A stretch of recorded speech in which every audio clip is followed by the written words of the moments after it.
Salut, bonjour. Euh, je vais parler d'un truc que j'ai jamais compris. Je vais vous parler d'un truc que j'ai jamais compris. C'est bon? Ah, on va discuter un peu. Tranquille, tranquille. Alors, ce truc que je comprends pas, et dont je vais vous parler. C'est tout simple. Je vais commencer rapide. Comme ça, vous voyez direct.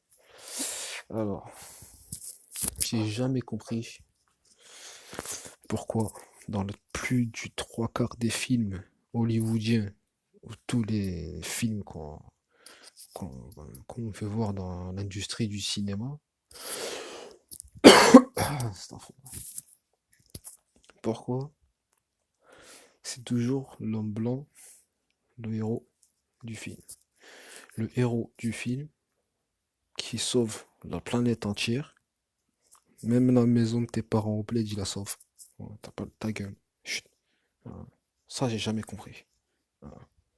Dans le film, il a baisé toutes les femmes. Même les femmes de ton pays, toutes, il les a toutes niquées. Voilà.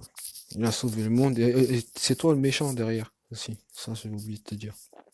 C'est toi le méchant. Ouais.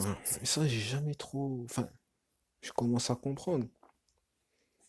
Mais c'est vraiment de la programmation, en fait. C'est de la programmation. Un film, c'est pas un film. Un film, c'est de la programmation neuronale, programmation mentale.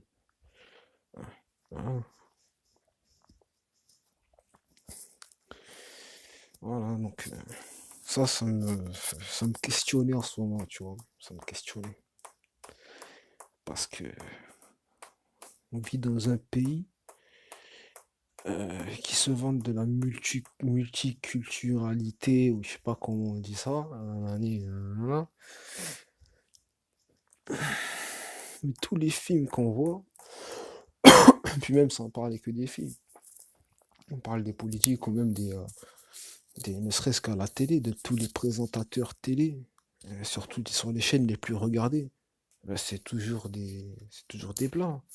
Et BFM TV, c'est que le trois quarts c'est des blancs et des blanches. Voilà. Il y a, il y a- il y a- il y a qu'un seul Renoir ou qu'un seul Rebeu, il a bac plus 40, ils l'ont mis là, tu vois. Voilà. Oui, le mec il est intelligent. Voilà. Et ça, voilà, en fait, c'est pas que j'ai jamais capté.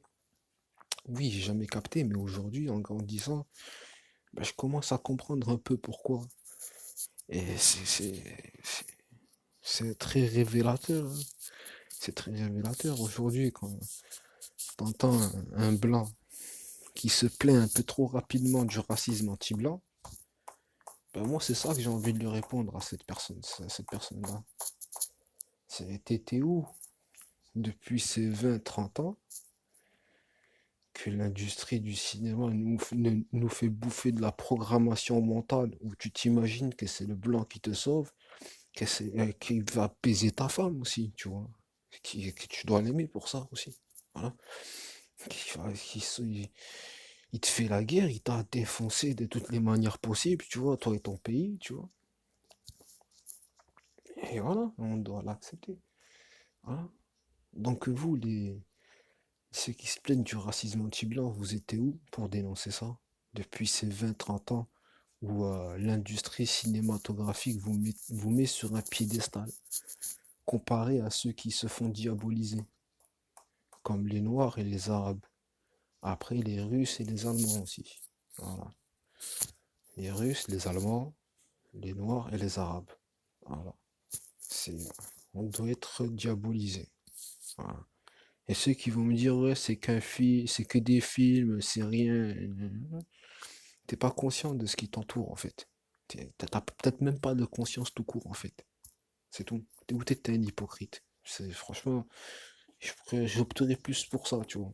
Parce que voilà, trois quarts des gens, on se rend pas compte que voilà quoi, l'hypocrisie c'est pas un truc dont tu te sauves comme ça quoi. Tu peux tomber dedans en moins de deux. Tu vois. Enfin bref, chacun son degré quoi. Et donc voilà, ceux qui se parlent, ceux qui se plaignent du racisme anti-blanc, pourquoi tu te plains de ce qui t'arrive? T'es pas content ou quoi? Ça fait 20 ans, 30 ans que, comment dire, que tu passes pour le héros, que voilà, c'est tout. Et tout ça, c'est pas anodin, c'est pas anodin, c'est pas anodin. Qui c'est qui fait les films? Et qui c'est qui fait les meilleurs films? C'est bon? Qui c'est qui fait les meilleurs films? C'est qui? C'est les juifs. On va pas se mentir. C'est tout. C'est les juifs. C'est eux qui lèchent le fion de Édom. Les religieux et les historiques, les historiens peut-être qu'ils comprendront ce que je veux dire. C'est les juifs, ici, ils lèchent le fion de Édom depuis 2000 ans, tu vois, comme ils le faisaient très bien à l'Empire romain. Et ils diabolisent, ils gardent comme des chiens de garde Ismaël, tu vois, Ishmaël, comme ils disent. Voilà. C'est les juifs talmudistes, c'est quand Ahmed Boilé qui il dit qu'il prépare le Baragan. Le Baragan, ça fait un moment qu'ils ont démarré le Baragan. Aujourd'hui, tu t'en aperçois, même ils devaient s'en apercevoir même bien avant, tu vois. Mais, comme dit Haroun de la Secret Connection, le rappeur, dans une de ses musiques, je sais plus laquelle c'est, où il dit une sorte de phrase, il dit face à l'ennemi, dur de peser ses mots. Face à l'ennemi, dur de peser ses mots. Et cette phrase, elle veut tout dire. Tu es tellement subjugué par la détermination de manière très, très fourbe. Tellement subjugué par ça que tu oses à peine croire que ça existe en fait. Donc voilà, face à l'ennemi, dur de peser ses mots. Ouais. Donc,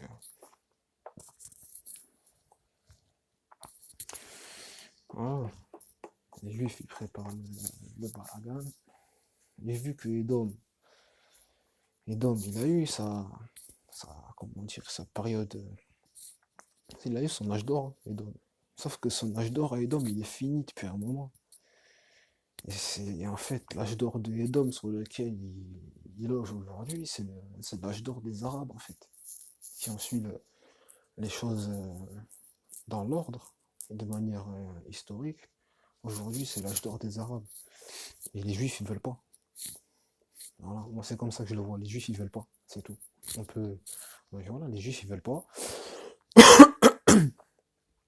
Parce que peut-être comme une sorte de jalousie d'un grand frère qui est pas d'accord que son petit frère il ait eu tel cadeau, tu vois. Et que papa, t'as pas pensé à moi. Hein, voilà, du coup je suis jaloux. Et du coup je vais te faire toutes les crasses possibles. Voilà. Et tout ça, si les gens ici, vous êtes à demi-lieu de le découvrir en fait. Les trois quarts des gens, vous êtes à même pas demi-lieu. Vous êtes avec le commandant Cousteau là, à 20 milieux sous les mers. Vous êtes à 20 milieux sous les mers. C'est ça le truc. Et c'est pas compliqué à chercher. Vous allez sur YouTube, vous regardez, comprenez. Après, moi, j'ai mon avis sur le pourquoi du comment. Euh, il y a eu une cassure entre les Juifs et les Arabes, le peuple d'Ishmaël et comment ils appellent le peuple des Juifs, je sais plus, je sais plus. Peuple de l'autre, peuple d'Abraham, je sais pas. Enfin bref.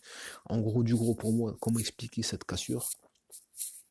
Et puis même c'est raconté même dans les écrits et par exemple les films qu'ils ont fait sur Abraham, tout ça, où ils se réfèrent directement aux écrits qu'ils ont eus.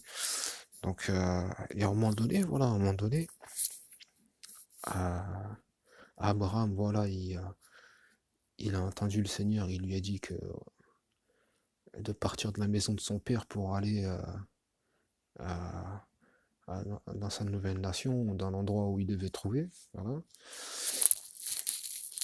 Donc voilà, il arrive à l'endroit, enfin il arrive à l'endroit, pas exactement, mais ce que je veux dire par là, c'est qu'à un moment donné, sa femme ne pouvait pas lui donner d'enfant. Voilà. Mais elle voulait absolument qu'Abraham ait un héritier le plus vite possible.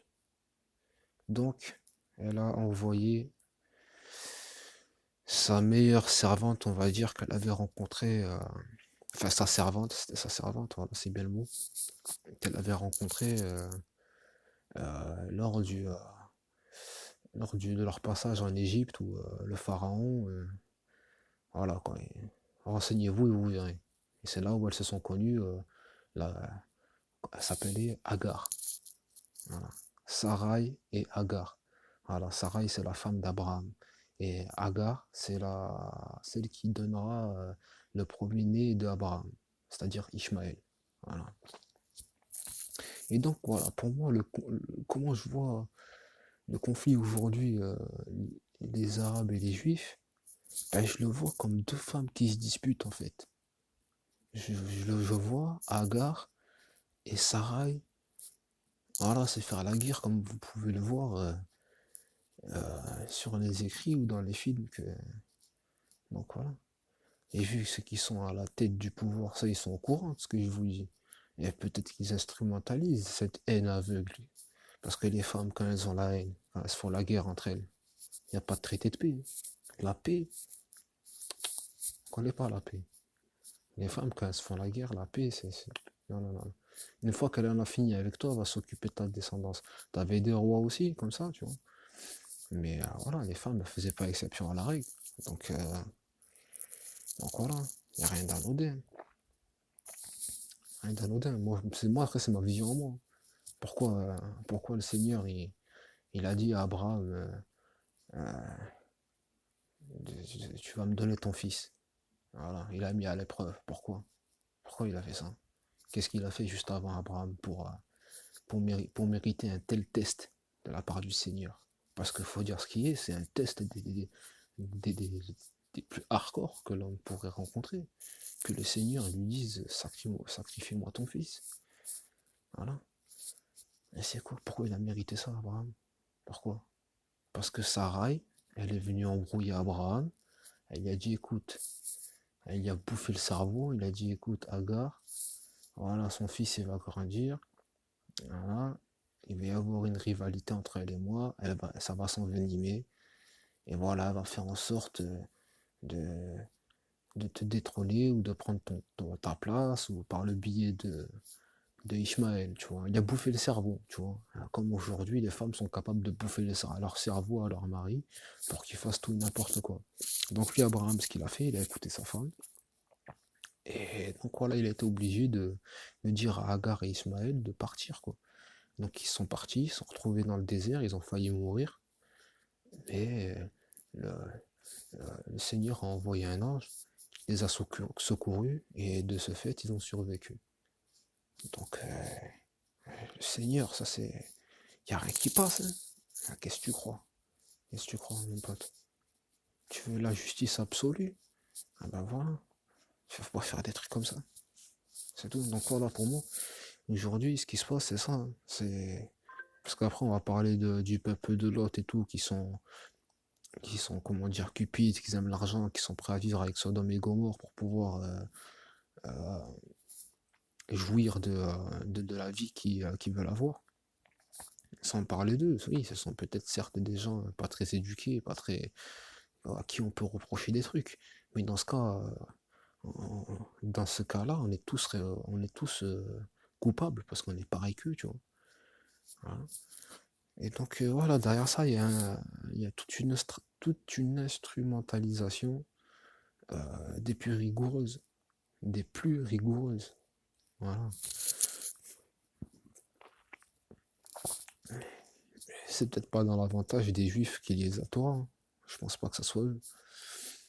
Je pense que ça c'est plus dans l'avantage de celui qui a besoin que d'une dualité, de faire tourner le cerveau, enfin de faire tourner le regard dans un endroit où il peut faire ces choses tranquillement.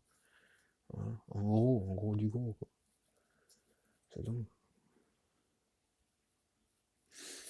Donc voilà.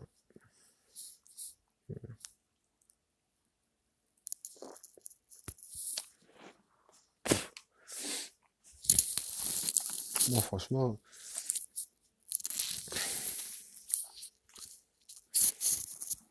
après, voilà, je suis pas là pour essayer de mettre la pilule à qui que ce soit. Je parle parce que j'ai envie d'exprimer ce qu'il y a. Ce qui en ce moment me prend la tête et me fait réfléchir. Voilà, c'est tout. J'ai juste envie de m'exprimer. Je suis pas là en train de te dire c'est vrai, c'est pas vrai.